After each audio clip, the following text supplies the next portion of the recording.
delante de mí. ¿Y qué es lo que nos dice eso? Que no debemos tener otro Dios. Y usted dirá, eso, pastor, suena como ilógico, irracional. Porque Dios es un Dios que de alguna manera nosotros lo tenemos, ¿verdad?, en nuestra mente, y lo tenemos de alguna forma a veces diseñado. Y veíamos la semana pasada que de alguna forma Dios está contradiciendo esa práctica. Porque aunque nosotros no nos arrodillemos ante las imágenes, o ante los santos, o ante las vírgenes, ¿verdad? Aquellos que alguna vez fueron católicos lo hicieron. Bueno, usted dirá, yo nunca lo hice. Pero eso no solamente es idolatría. Idolatría es todo aquello que ocupa el lugar de Dios en nuestro corazón. Eso tiene que ver con la idolatría. Y decía Juan Calvino que el ser humano, su corazón es una máquina de crear ídolos. Una máquina de crear ídolos. Entonces tenemos nosotros la necesidad, hermano, de ir estudiando y de ir viendo y contextualizando que el decálogo, las 10 palabras o los 10 mandamientos como se conocen, son, hermano, de alguna manera trascendentales en nuestro tiempo. Porque tenemos la doctrina de los antinominianos que dicen, no, si esa parte de la Biblia ya no va con nosotros hoy día. Conozco algún par de predicadores como que le han puesto cinta de embalaje al Antiguo Testamento y predican solo del Nuevo Testamento en adelante, pero la verdad que desconocen que el Nuevo Testamento está oculto de alguna manera en el Antiguo Testamento. Y que todos los ritos, la ceremonia y todas las prácticas del Antiguo Testamento están apuntando a la persona de Cristo. Entonces nosotros no podemos estar de acuerdo con los antinominianos. Nosotros creemos que los 10 mandamientos son mandamientos morales que hoy están vigentes. Así que no debemos tener otro Dios. No tendrás otros dioses delante de mí. ¿Qué significan las palabras ante mí? De alguna manera nos significa delante de ¿qué? De mi cara. Delante de mi cara, delante de mi rostro, es lo que la traducción está enseñando o señalizando, o ante mi vista. Pero la verdad es que nosotros cuando estudiamos un poco de la teología, se nos enseña y se nos dice que Dios es un Dios trascendente. ¿Qué significa que Él es trascendente? Que Él está absolutamente por sobre toda su creación. Y también es un Dios inmanente que habita y que mora y que se mueve entre su creación a través de su inmanencia. Entonces, cuando la gente no logra comprender la trascendencia de Dios y la inmanencia de Dios, difícilmente va a respetar a Dios. Porque así mismo, como Dios es trascendente, que está por sobre toda su creación, es inmanente porque habita dentro de cada uno de nosotros. Habita dentro de nosotros. Por lo tanto, no hay un lugar físico que pueda ocultarnos de la presencia de Dios. Y por eso David decía, ¿a dónde huiré de tu espíritu y dónde me esconderé de tu presencia? En ningún lugar. En ningún lugar. Porque Dios lo llena absolutamente todo. Dios está inserto en todas las áreas de nuestra vida diaria. En todas las áreas de nuestro caminar. Así que ante mí significa delante de mi cara o ante mi vista. Maldito el hombre que hace una imagen grabada y la pone en un lugar secreto. Lo dice el libro de Deuteronomio, capítulo 27, versículo 15. Maldito el hombre que hiciere escultura o imagen de difusión, abominación a Jehová, obra de manos de artífice, y la pusiera en oculto, y todo el pueblo responderá y dirá, amén.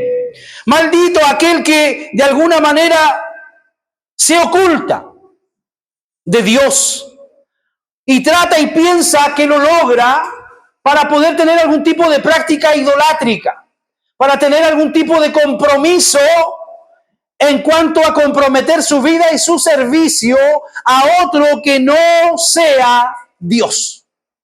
Y lo vamos a ir desarrollando esta mañana según nos dé el tiempo, y vamos a ver que hay muchas cosas que nos quitan el tiempo, que nos quitan la devoción y que nos quitan la verdadera confianza que debiera estar en la persona de nuestro Dios. No tendrá dioses ajenos. Realmente no hay otro Dios. Dígalo conmigo, no hay otro Dios. No hay otro Dios. Y no debemos tener otro Dios. Realmente no hay otro Dios. Los valentinianos sostenían que habían dos dioses. Esa era una corriente que venía, ¿verdad?, del imperio, el siglo segundo, y que de alguna manera enseñaba la dualidad, un Dios bueno y un Dios malo, dos dioses. Tenemos a los politeístas que dicen que hay muchos dioses. Los hindú y todo ese tipo de filosofía y de fe que creen que hay muchos dioses. Los persas, por ejemplo, adoraron al sol. Los egipcios adoraban al buey y al elefante. Los griegos adoraban a Júpiter. Pero no hay otro Dios más que el Dios verdadero. Deuteronomio 4:39 dice: reconoce y toma en serio este día que el Señor es Dios arriba en los cielos y abajo en la tierra. Y no hay otro Dios. Reconoce y toma en serio que Dios es Señor arriba en los cielos y abajo en la tierra. Esa palabra Señor, usted sabe que es la palabra Kyrio, que significa amo, dueño, soberano, Señor, en el fondo todo lo que tiene que ver con autoridad. Y Él es Señor tanto en el cielo como en la tierra. ¿Por qué? Porque solo hay una primera causa que tiene su ser por sí misma y de la que dependen todos los demás seres, como en los cielos, como se llamaba, ¿verdad? De alguna manera, Aristóteles hablaba de el primum mobile, que significa de alguna forma, hermano, la primera causa. La primera causa es Dios. Y de ahí para adelante, ¿verdad?, todo tipo de doctrina y todo tipo de enseñanza que hoy de alguna forma se trata de transmitir. La teoría del Big Bang, una explosión cósmica. Otro, la teoría de la evolución. Pero la verdad que a nosotros, cuando estudiamos la palabra del Señor, y aún los filósofos griegos decían que el primum mobile es Dios, o sea, la primera causa de donde todo nació, van a llegar siempre a Dios. Aun cuando piensen en la teoría del Big Bang, alguna cosa provocó, si fue así, esa explosión cósmica, y van a tener que llegar a Dios. Todo, hermano, va a tener que llegar porque Él es la centralidad absolutamente en todo. Él mueve todos los demás orbes. Entonces Dios es el gran motor que da vida y movimiento a todo lo que existe. Y en eso nosotros tenemos que ser, hermanos, bien claros y bien apologetas en defender eso. La Biblia dice en Génesis capítulo 1, verso 1. ¿Qué dice la Biblia de los bíblicos? ¿Qué dice? En el principio creó Dios. Terminado. No hay otra opción. En el principio creó Dios los cielos y la tierra. Y sobre esa base nosotros, hermanos, creemos y analizamos y estudiamos y llegamos a conclusiones que de alguna manera Dios es un ser supremo, Dios tiene toda la atribución y Dios tiene todo el poder sobre cada uno de nosotros. Así que dígale a que está a su lado: Dios es soberano. Dios es soberano. A Dios no lo podemos manipular. A Dios no lo podemos muñequear, ¿verdad? Como a veces tratamos y pensamos nosotros que lo vamos a hacer. Y me voy a mandar unos 15 días de ayuno a ver si hago que Dios cambie de opinión. No, Dios es soberano y en su soberanía Él tiene propósitos en nuestras vidas. Mejor ayune, no para que torcerle la mano a Dios, ayune para que sea cada día más santo. Para combatir y vencer el pecado, pero no para torcerle la mano a Dios, porque eso sí que es imposible, hermano. Solo hay un poder omnipotente. ¿Cuántos lo creen así? ¿Por qué? Porque si hay dos omnipotentes, siempre debemos suponer una contienda entre los dos. Lo que haría uno o lo que haría el otro, siendo igual, se opondría y así todas las cosas se confundirían. ¿Podríamos nosotros poner nuestra fe y nuestra confianza en un Dios que hoy dijera algo y mañana lo cambia? ¿Podría el universo existir bajo la protección de un Dios que un día promete algo y mañana lo cambia? No, sería un Dios absolutamente poco confiable. Pero nosotros sabemos, hermano, según lo que se nos enseña en teología, que uno de los atributos de Dios es la inmutabilidad de Dios. El hombre, la mujer cambia. Usted me promete amistad hoy día, yo mañana lo miro feo y usted después ya no me saluda. Se acabó la amistad. ¿Sí o no? No te preocupes, hermano, yo voy a estar contigo hasta el año 2000, decían algunos. Pasó el año 2000 ya, voy a estar contigo hasta el 2030 y tanto, 2040 y tanto, hasta que seamos viejitos. Pero al más mínimo conflicto, se olvidan de la promesa que habían hecho. Dios no es hombre para que mienta, ni hijo de hombre para que se arrepienta. Así que Dios es absolutamente confiable, hermano. Creer y confiar en Dios es lo más seguro que usted puede experimentar. Pero si usted confía, vamos a verlo más adelante, si usted confía y pone su confianza en un mortal, yo le doy firmado que le van a fallar. Sí. Porque el hombre no puede dar lo que el hombre no tiene. Inmutabilidad. Somos cambiantes. Así que Dios nos bendiga, Dios nos ayude y nos proteja, hermano, de eso. No debemos tener otro Dios. No tendrás otros dioses delante de mí. Este mandamiento prohíbe servir a un Dios falso y no al Dios verdadero. Veamos qué dice Jeremías, capítulo 2. Por favor, versículo 27. Vaya con su Biblia rápido. Jeremías, capítulo 2.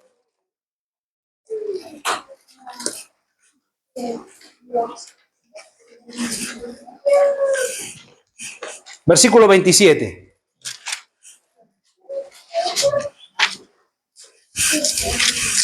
Ahí hay un reclamo, claro, ¿verdad?, del profeta.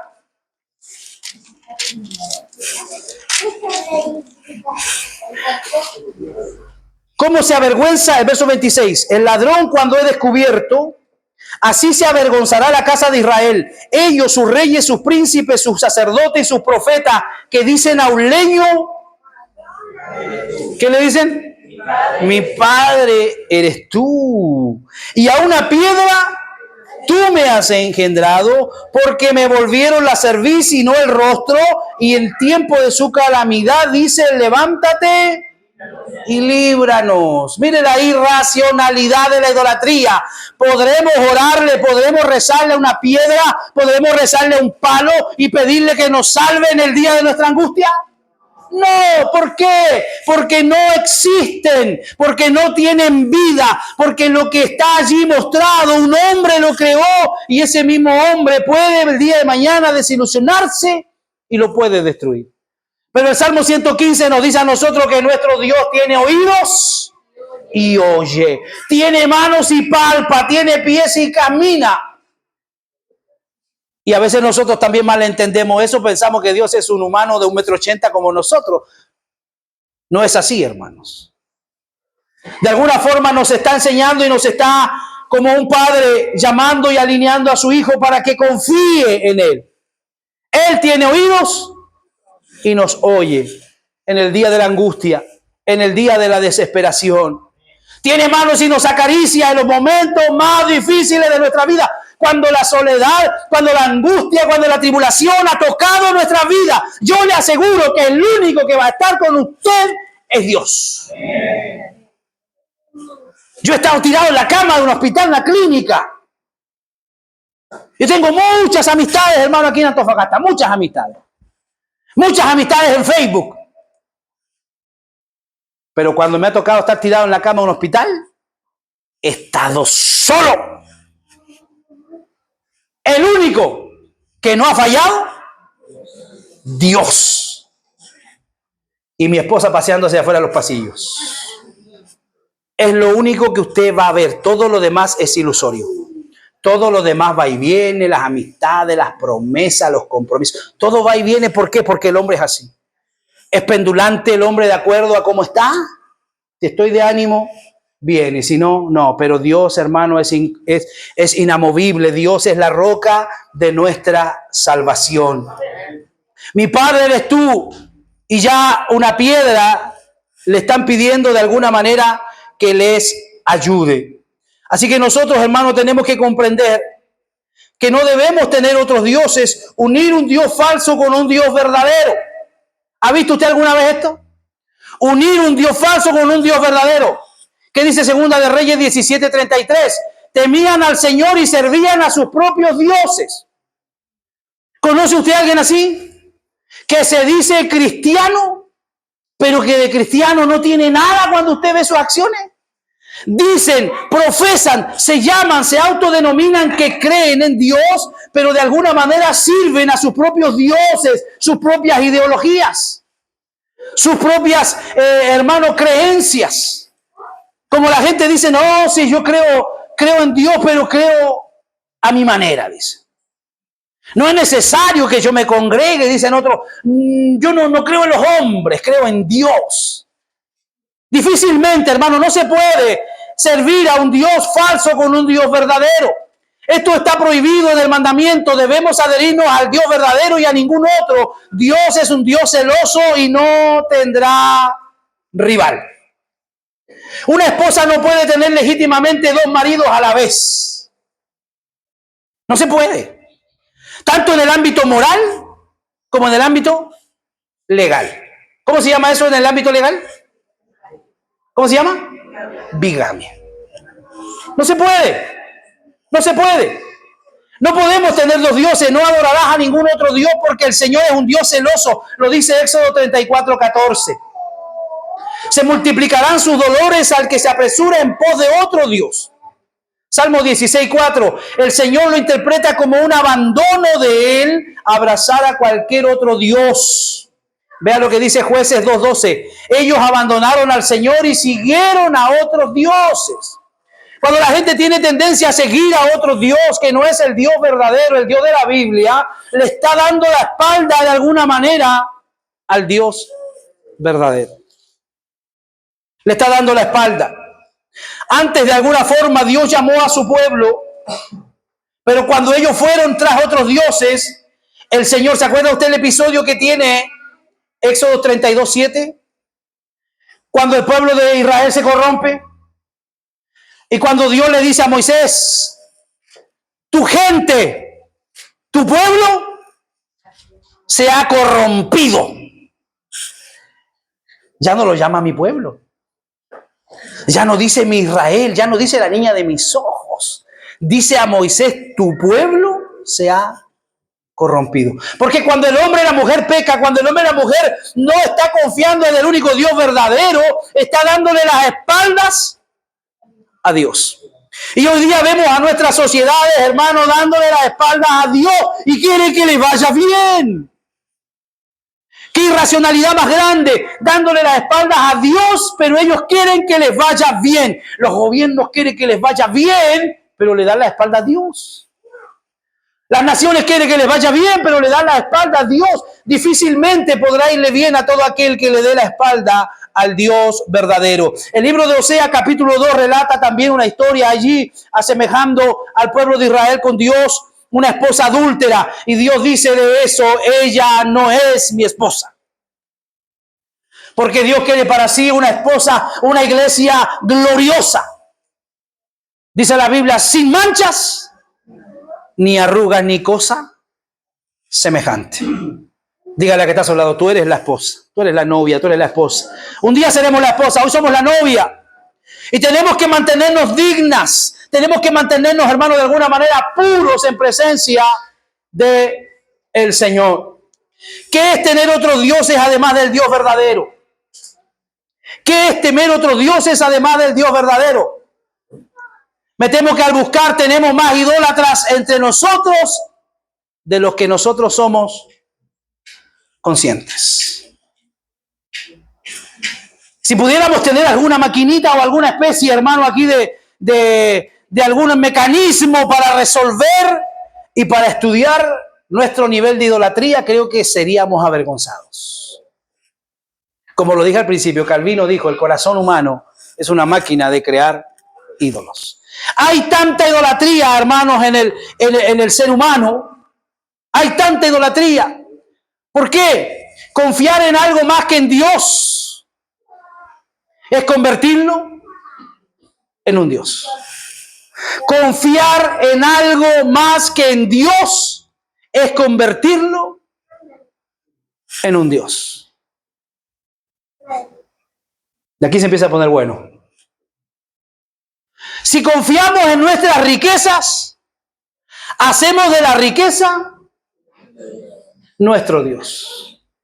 Podemos consolarnos con las riquezas, pero no confiar en ellas, porque es una tontería confiar en las riquezas. ¿Cuántos de ustedes alguna vez en su vida han sido probados por Dios en sus finanzas? Déjenme ver su mano arriba.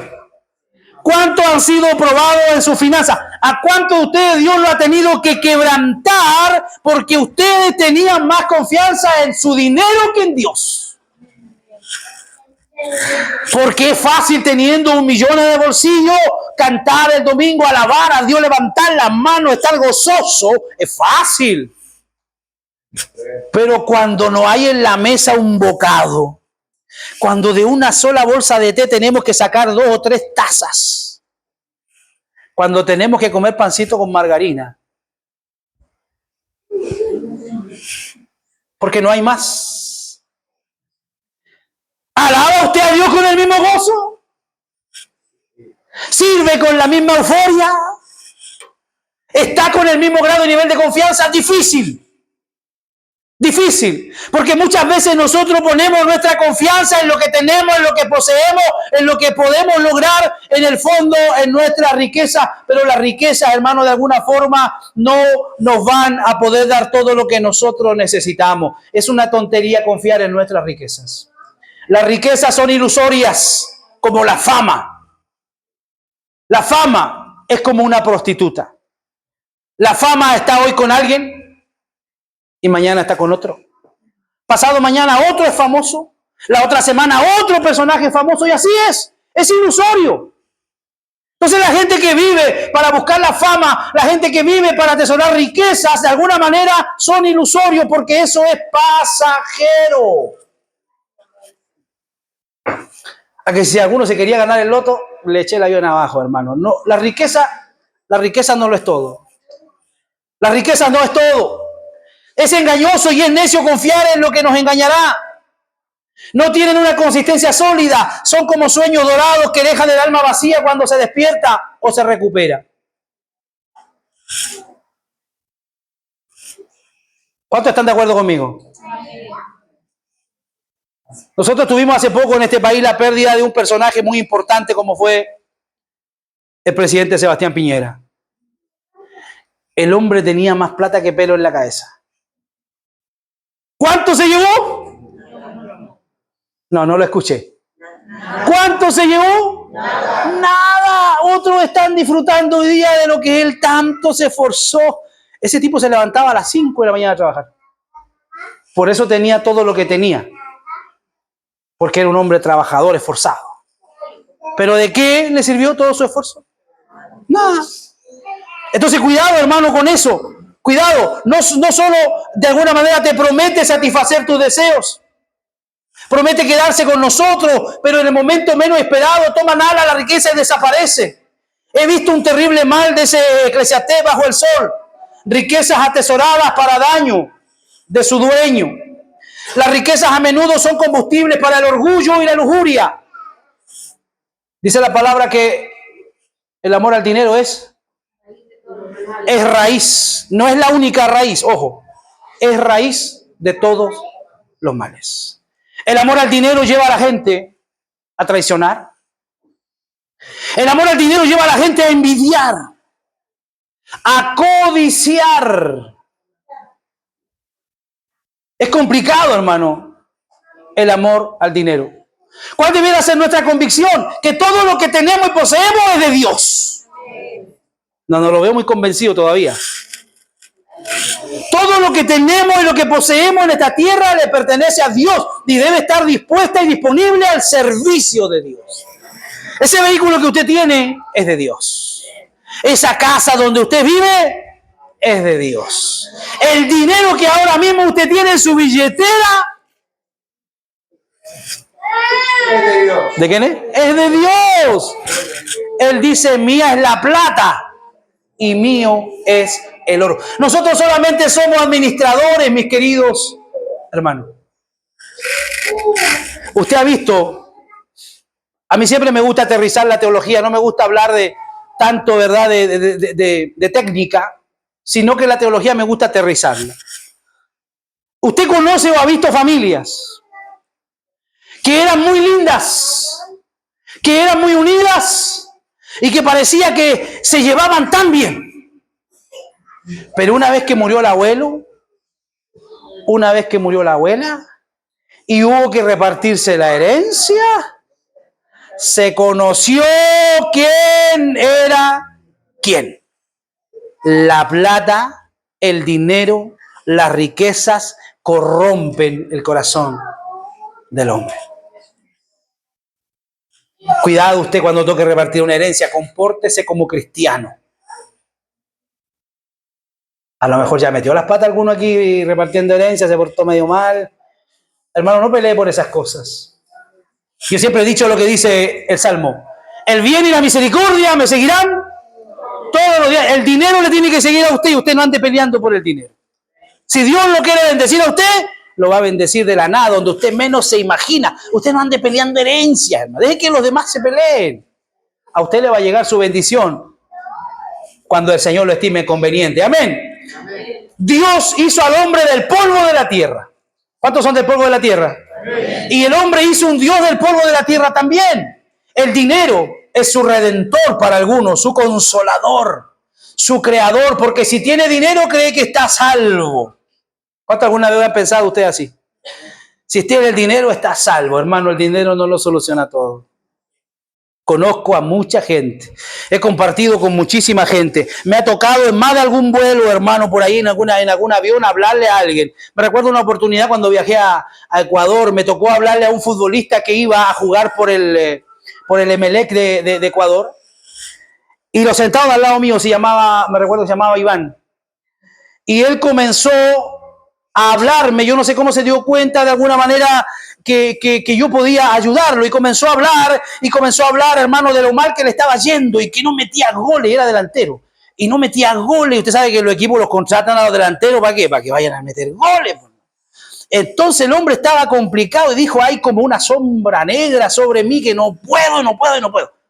Al final, las 5 horas que se demora el viaje de aquí a Ecuador, estuvimos hablando y al final terminé orando por él, y cuando llegamos a la bajada del aeropuerto lo estaban esperando los periodistas ahí en el aeropuerto de Guayaquil, pero él me decía que todo el dinero, toda la fama y toda la compañía que él podía tener, al llegar a la noche a su departamento, sentía un dolor aquí adentro. Él me decía, pastor, yo siento un dolor aquí adentro. Soledad, eso se llama soledad.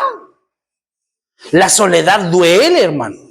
Duele, a la gente de verdad le duele. ¿Por qué? Porque eso es así, el hombre no fue creado para estar solo. Y no solo en el ámbito matrimonial, sino que en el ámbito corporativo nosotros necesitamos la compañía de los hermanos. Uy, qué bien me vería yo predicando solo aquí el domingo en la mañana, ¿verdad? Los necesito a ustedes. Y ustedes me necesitan a mí para que les traiga el sermón. Necesitamos a los músicos para que ministren la alabanza. Necesitamos a los porteros, a todo el mundo, a todo un equipo de trabajo en la iglesia que lleva adelante la obra. Nos necesitamos. No fuimos creados para estar solos. No puede usted quedarse en el living de su casa un domingo por la mañana pretendiendo, no, si aquí yo oigo al Señor, pongo enlace, dirá alguien, y escucho la palabra, pongo la armonía y escucho alabanza. No es lo mismo que estar con nuestros hermanos. Tarde o temprano, aquel que tiene la riqueza va a sentir la necesidad de Dios, porque el hombre tiene eternidad dentro suyo. Dios nos creó con esa eternidad, y la eternidad, el único que lo suple es Dios. No son las riquezas, incluso no es el amor de familia, no lo suple el amor de pareja. El único que suple esa necesidad de eternidad es Dios. Y por eso bendito a ustedes, hermanos, que un día escucharon el llamado de Dios y pudieron doblegar su vida y pudieron inclinarse ante el Señor, y de ese día en adelante yo estoy seguro que su vida cambió. Y usted ya no siente esa necesidad interna, porque si usted se siente un poquito mal, usted dobla su rodilla y Dios le dice, aquí estoy yo. Aquí estoy yo.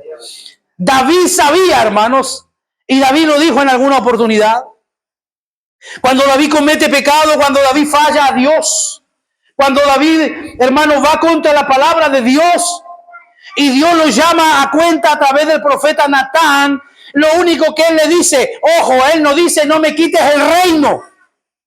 Él no dice no me quites mi corona. Lo único que David pide, no quites de mí tu santo espíritu. ¿Sabe por qué? Porque el hombre sin Dios en su vida siente un vacío que nada ni nadie lo puede llenar. Cuando Jesús en la cruz del Calvario siente la soledad, él dice, Eli, lama sabachthani, Padre, ¿por qué me has desamparado? Hermano, cuando el ser humano está sin Dios, eso es terrible. Eso es terrible. Si confiamos nosotros en el brazo de la carne, lo convertimos en un Dios. Esto es lo que dice el Señor. Maldito es el que confía en el hombre, que depende de la carne para su fuerza y cuyo corazón se aparta del Señor. Y lo dije el domingo pasado, no lo estoy mandando a usted a desconfiar de todo el mundo, porque a veces nos miramos con sospecha entre nosotros, ¿sí o no? Nos miramos con sospecha a veces, como que no estamos creyendo mucho, como que no estamos confiando. Yo quiero, pastor, confiar, pero hay algo que me dice algo. Siempre andamos con ese tipo de desconfianza unos con otros. Si usted ve algo en su hermano, ore por él. Si puede, siéntese con él, hable con él, llámelo de alguna manera. ¿Para qué? Para que él pueda ser restaurado. ¿Qué más dice la Biblia? Si no te escucha a ti, llama a 2 testigos. Si no le escucha a esos 2 testigos, entonces dilo a la iglesia. Y si no le escucha a la iglesia, ya no hay vuelta que hacer, ya no. Déjelo por gentil o publicano. Si confiamos en el brazo de la carne, los convertimos en un Dios. Y ahí es donde estaba lo que yo le decía. El hombre no le puede dar a usted lo que él no tiene.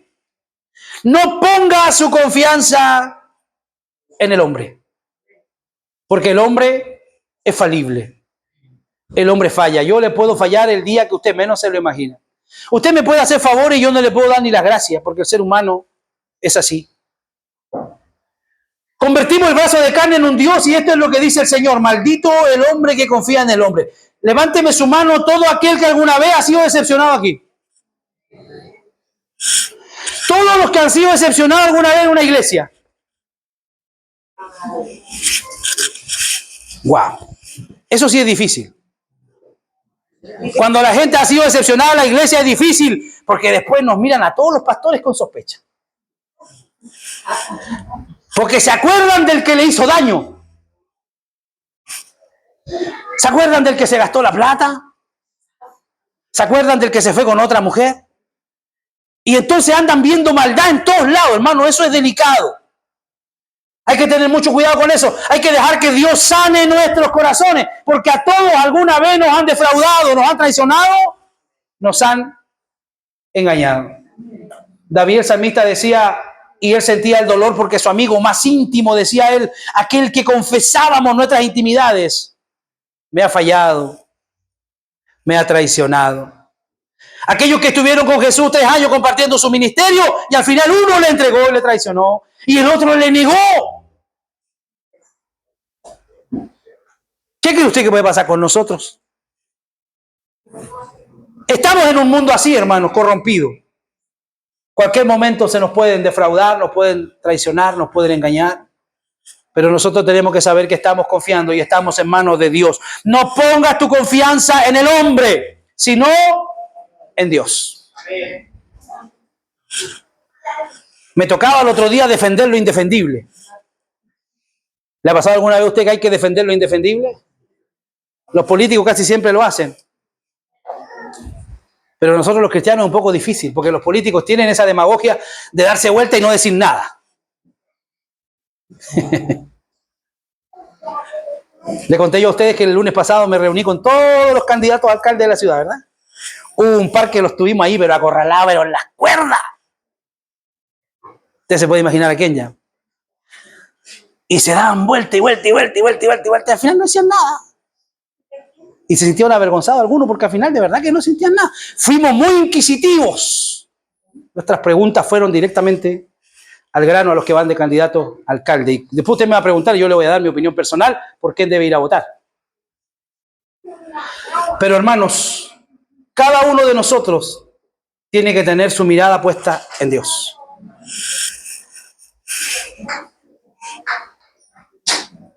Ustedes saben que semanas atrás uno de los pastores de la línea reformada cayó en adulterio. Muchísimos seguidores.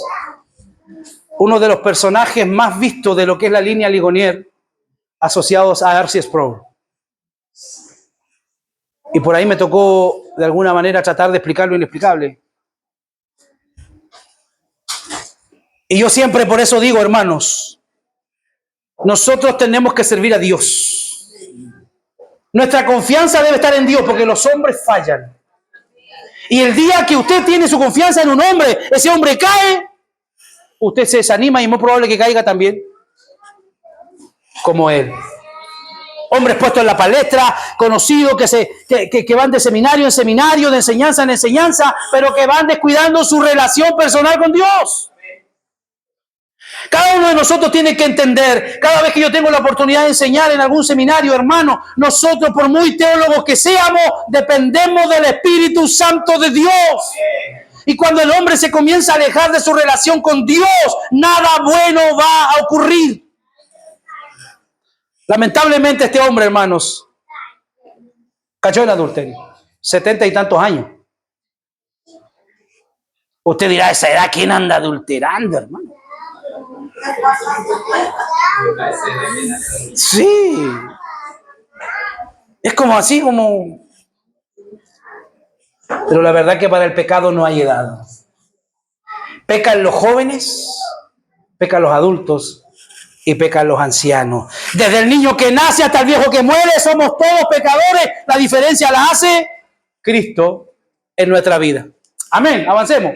Si confiamos en nuestra sabiduría, no seas sabio, dice la Biblia, en tu propia opinión. Si confías en tu sabiduría, la conviertes en un Dios. No se gloríe el sabio de su sabiduría. La jactancia es el colmo de la confianza. Muchos hombres hacen de su ingenio y su habilidad un ídolo.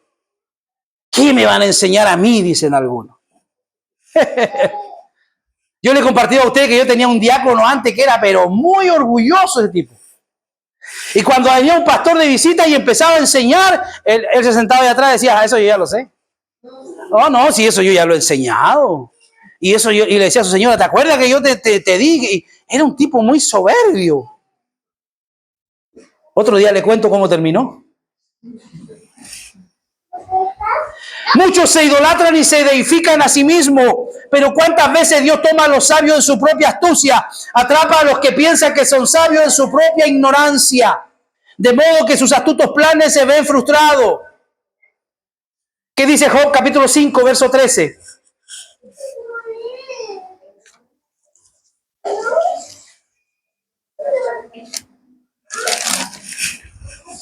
Vamos rápidamente, ¿qué dice Job 5:13?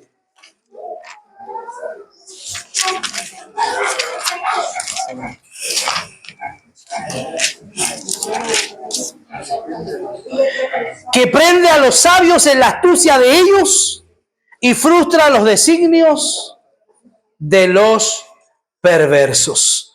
Si confiamos, hermano, en nuestra sabiduría y no confiamos en Dios, tarde o temprano nos vamos a deslizar, porque nos vamos a ir creyendo sabios en nuestra propia opinión. No vamos a querer aprender de nadie, no vamos a querer que se nos exhorte, no vamos a querer que se nos enseñe, no vamos a querer rendirle cuentas a nadie, y eso es muy peligroso. Si confiamos en nuestra moralidad, algunos de ustedes dirán, pastor, yo nunca he adulterado. Es probable que no haya engañado a su esposa, pero es muy probable que haya mirado y codiciado a alguien en la calle y adulteró con ella en su corazón. Si confiamos en nuestra moralidad, la convertimos en un Dios. Muchos confían en esto. Nadie puede acusarlos de pecado grave. La moralidad es una naturaleza pecaminosa, refinada y cultivada. Un hombre puede ser lavado por fuera y no cambiado por dentro. ¡Wow! Eso sí que es poderoso. Usted me puede ver a mí un buen tipo, lindo terno, zapatos lustraditos, bonita corbata, bien peinado, huele bien. Pero ¿quién conoce la interna de cada predicador y de cada cristiano? es Dios. Y lo dije el otro día, quien realmente es el cristiano es el que es cuando está solo. Cuando usted está en la intimidad, cuando usted está solo en el trabajo, cuando usted está solo en el hogar, cuando usted está solo en el vehículo, cuando usted está solo en algún lugar, ese personaje realmente es usted. Las demás son caretas que vamos adoptando, las demás son actitudes que tenemos que ir adoptando. Su vida puede ser moral y sin embargo puede haber algún pecado reinante en tu corazón. Lucas 18:11, la oración del fariseo. El fariseo podía decir, no soy un adúltero, pero no pudo decir, no soy orgulloso. Cuando está frente al publicano. Publicano, el hombre ahí dice, Señor, sé propicio porque yo sé que soy un pecador. Pero el fariseo estaba ahí levantando la voz. No soy un adúltero, decía, pero no podía decir, no soy orgulloso. Confiar en la propia moralidad es una telaraña. Todos nos hemos vuelto inmundos y todos nuestros actos de justicia son como trapos de inmundicia. Lo dice Isaías 64:6. Toda nuestra justicia es vista como trapo de inmundicia. O sea, todo lo bueno que la gente ve en nosotros es Cristo en nosotros. Y todo lo malo que alguien puede ver es lo que realmente nosotros somos. Así que ninguna obra buena va por parte o cuenta nuestra, sino que es Cristo realizándola en nosotros. Si confiamos en nuestros deberes, ¿cuántas veces nosotros confiamos en nuestros deberes? Para los pastores, pareciera que mientras más llena está la agenda, somos más productivos. Pareciera que mientras más invitaciones tenemos y pareciera que mientras más cosas hay que hacer, más productivos somos. A veces nuestros deberes se transforman en ídolos. Nuestras justicias son como trapos de inmundicia. Pon oro en el fuego y saldrá mucha escoria. Así nuestros deberes más dorados se mezclan con enfermedad. Mucho de lo que nosotros hacemos en nombre de Dios a veces no glorifica a Dios. Repito, mucho de lo que nosotros hacemos en nombre de Dios muchas veces no glorifica a Dios. Avancemos, que ya me está pillando la hora. Amar algo más que a Dios es convertirlo en un Dios. Si amamos a nuestro estado más que a Dios, lo convertimos en un Dios. Tiene la historia del Mateo 19:22. El joven del Evangelio, cuando le dice, maestro, yo quiero seguirte, quiero ir contigo, y Jesús le dice, vende todo lo que tienes. Él le dice, yo he guardado todos los mandamientos desde niño. Jesús le dice, anda y vende todo lo que tienes, dáselo a los pobres, y se acabó. ¿Por qué? Porque él amaba su estado, amaba su riqueza, amaba el estado en el que se encontraba. El joven del Evangelio amaba su oro más que al Salvador. El mundo estaba más cerca de su corazón que de Cristo. Este oro, con su brillo, ciega los ojos. A veces la gente se conforma con su estado. El codicioso también es llamado idólatra, porque ama su propiedad más que a Dios, y por eso le convierte en su Dios. Aunque no se postra ante un ídolo, sí adora la imagen grabada en sus monedas y se transforma en un idólatra. Vamos avanzando. Si amamos nuestro placer más que Dios, lo convertimos en un Dios. Amantes de los placeres más que amadores de Dios. Segunda de Timoteo 3:4. Ahí habla de las características de los hombres de los últimos tiempos. Amadores, dice, de sí mismos. Muchos sueltan las riendas y se entregan a toda clase de placeres sensuales, idolatran el placer. Le gusta la buena mesa, le gusta la jarana, le gusta la fiesta, le gusta todo lo que de alguna forma le deleita en su carne. Pero no hay una preocupación en lo que es su vida espiritual. Disfrutar no es malo, pero cuando yo dejo de hacer la obra de Dios por andar disfrutando, eso es malo. Poder participar de todo aquello que Dios de alguna forma nos permite y nos bendice es bueno, pero cuando yo dejo a Dios en segundo lado, en segundo plano, y me dedico a hacer otras cosas, allí entonces se convierte en peligroso. Cada uno de nosotros debe amar a Dios. ¿Por qué? Porque es honorable servir al Dios verdadero. ¿Para cuántos de ustedes es un honor servir a Dios? Voy más allá. ¿Cuántos de ustedes tenían vidas miserables sin Dios? Metidos en vicios. ¿Hay algún vicioso? A ver. Ahí atrás hay uno. ¿Dónde es el otro vicioso? Amén. Dígame si para usted no es un honor que después de todo el vicio que se echó al cuerpo, ahora ese cuerpo es templo del Espíritu Santo. ¿Se siente bien o se siente mal? Se siente espectacular, hermano. ¿Cómo es posible que personas que éramos tan pecadores, que estábamos muertos en delito y pecado, Él nos ha llamado desde antes de la fundación del mundo y nos haya regalado la salvación? Servir a Dios es una honra. Servir a Dios verdadero es delicioso. ¿Para cuánto usted es delicioso? Como cuando se destapa una Coca-Cola. Yo siempre digo eso porque aquí hay algunos que son buenos para la Coca-Cola. ¿Sí o no? Y los que no somos buenos para la Coca-Cola, cuando se abre y usted está con sed, eso se vuelve algo delicioso. Bueno, servir al Señor tiene que ser delicioso. Tengo que deleitarme y no tiene que ser una carga. De nuevo hay que ir a la iglesia. No, esa gente no sirve. El que sirve, aquel que se deleita en Dios, el sábado a la tarde ya está planchando la camisa. El que se deleita en Dios está lustrando los zapatos el sábado en la noche. Todo preparado, todo listo. ¿Por qué? Porque se deleita en servir al Señor y venir a congregarse. Tercero, servir al Dios verdadero es beneficioso. Hermano, el único que gana con servir a Dios somos nosotros. Si yo el día de mañana me enojo, me taimo, me quedo amurrado en mi casa, Dios va a seguir gobernando porque Él es Dios. Él no me necesita a mí para ser Dios, pero yo sí lo necesito a Él. Para respirar, para vivir, para levantarme, para hacer todo lo que hago, lo necesito. Así que dígale a que está a su lado, solo tú eres beneficiado. Solo usted es beneficiado, nadie más. Terminamos. Nadie ha tenido nunca motivos para arrepentirse de apegarse a Dios y su servicio. ¿Conoce usted a alguien que haya estado arrepentido de haber conocido al Señor?